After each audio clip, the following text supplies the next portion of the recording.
Welcome back to the Super Not Funny Show Reviews. And today I'm telling you to stop sleeping on Mrs. Davis. Before we get into the review, get down there, hit like on this video. Yeah, y'all was sleeping on Mrs. Davis. It's a streaming show on Peacock. And maybe that's why you're sleeping on it. Because I don't hear a ton of people talking about it. I hadn't seen a lot of movement on social media. This is a show that released a few episodes at the start and then were released week to week. And I think it was like 9 episodes, 10 episodes. And really, aside from being on Peacock, did get a huge push that I saw. I didn't really see any advertisements outside of a few in the weeks leading up to the show debuting on Peacock. So what's the show about? Well, a nun by the name of Sister Simone is, I guess, living her life as a nun away from the prying eyes of kind of an all-seeing benevolent AI that everyone uses, called at least in America, it's called Mrs. Davis. And she's got a beef against this AI because she believes it killed her father. And but she's been happily unplugged and away from it until the AI sort of contrives. I don't want to say not the AI, but her ex-boyfriend sort of contrives to get her out of the convent. And I suppose the AI does too in its actions against her, to get her out of the convent and to help him to destroy Mrs. Davis. And what follows is I would say, an unlikely comic, mystical romp across, sort of across the world, but also involving a ton of ridiculous characters, an AI that really just wants to help, but also wants to take over the world, and a group of I guess Catholic women who were entrusted with the Holy Grail. And oh, by the way, Mrs. Davis wants to destroy the Holy Grail because reasons. A reason that makes sense, I guess, that they later kind of highlight the reasoning. And so there's a lot of forward, backwards, there's flashbacks. There's a ton of flashbacks, actually. There are really weird ass characters. There's a priest. There's, like I said, this sect of women who are guarding the Holy Grail. There's Mrs. Davis herself. There's Wiley, who's the ex-boyfriend, and his crew of resistors. I mean, you just go, and then there's just the people that kind of get dragged into being the voice of Mrs. Davis, and also, there's a professor trying to destroy the Holy Grail. There are these weird sequences that, and there's a lot of like playing with your perception and your understanding of what's happening, because it opens up with this really kind of amazing action sequence that seems very unlikely. It feels like a movie or something involving burning the Templars and taking the Holy Grail away.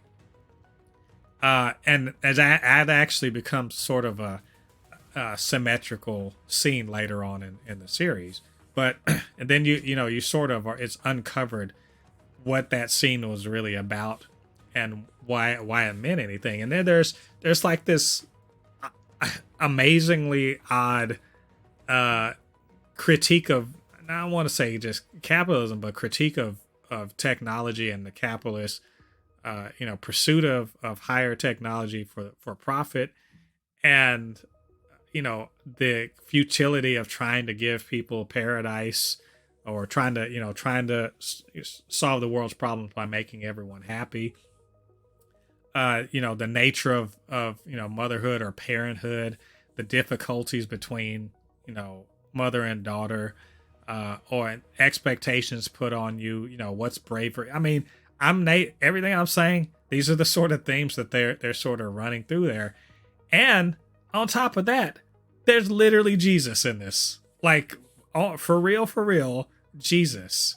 And it's like I didn't even know there was room for, like, when I started watching this show, I was okay. I was like, okay, there's an AI that seems like she's good, but maybe she's actually Skynet or something. And in a way, she is. She's Skynet, but like in the pursuit of happiness for people. It's really like not bad, but definitely, taking over, and she sort of ruined certain aspects of society or human, pursuits, just by being her trying to make people happy. She sort of ruins, the certain things, and people are kind of fighting against that. And then there's just the general idea of being against it.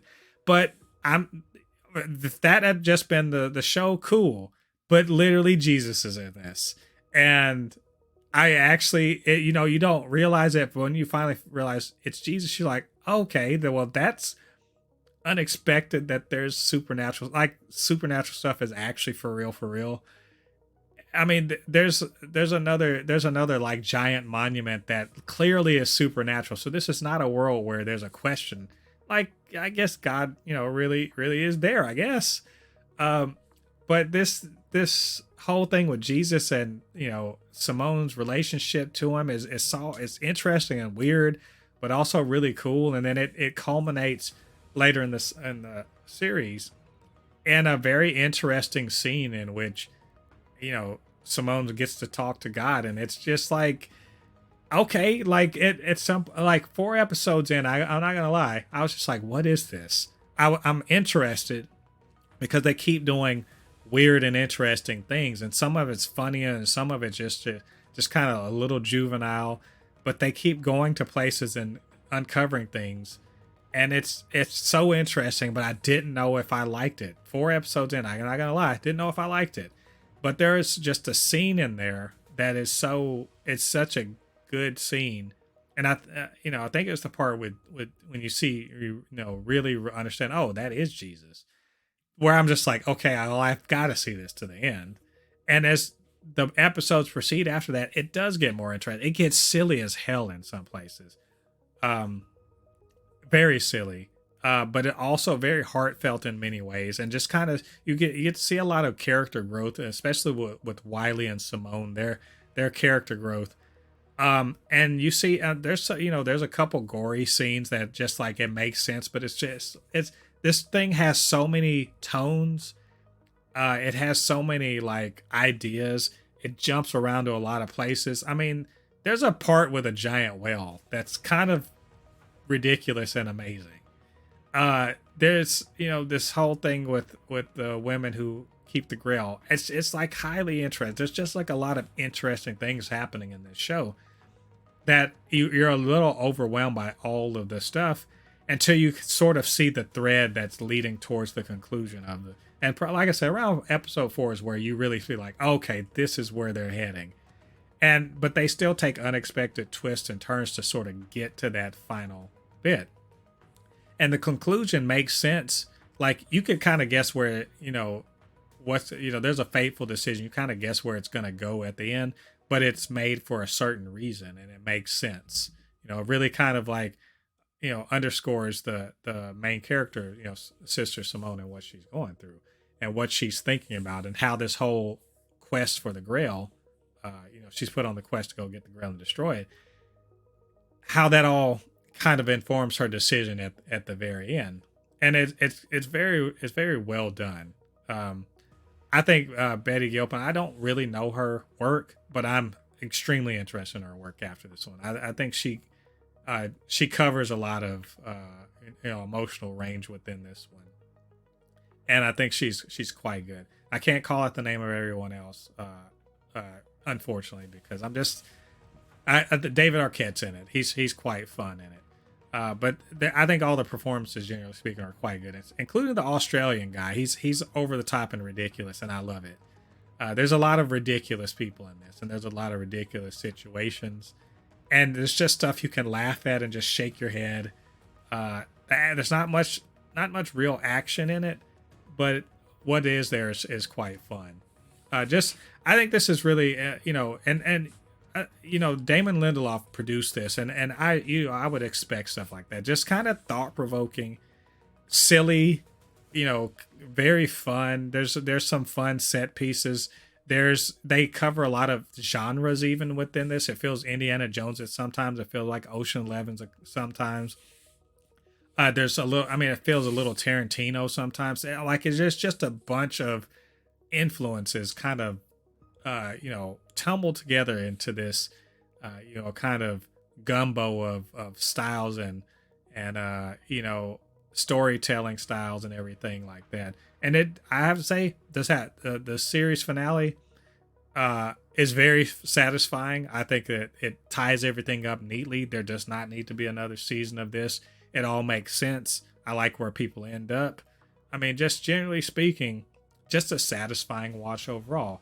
Now, I will say, is it strong early on? I won't even call it that it's not strong. It's just so weird. It's so weird and pulling in so many directions that you really wonder what is this? What am I watching? And it just takes to that fourth episode. You're like, okay, I think I get what they're going for. And I will also say, shout outs to the guy that played Jesus and Betty Gilpin. They put on in the final episode an extremely emotional scene that made me tear up, and I really enjoyed it. So I could ramble on.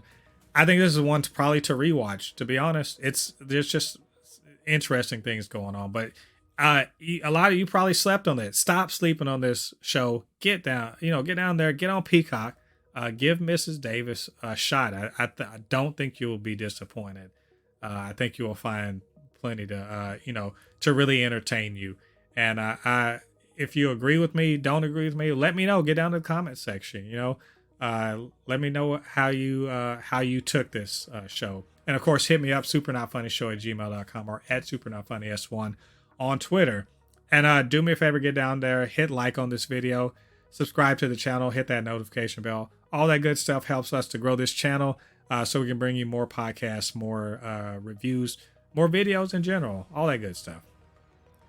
All right, thanks for joining me. Come back to the channel. Got plenty more reviews. Like I said, podcasts. You guys go check all that stuff out. Till then, I've been Mo, your comment extraordinaire on all things pop culture. And I'll see you guys on the other side of the thread. Peace.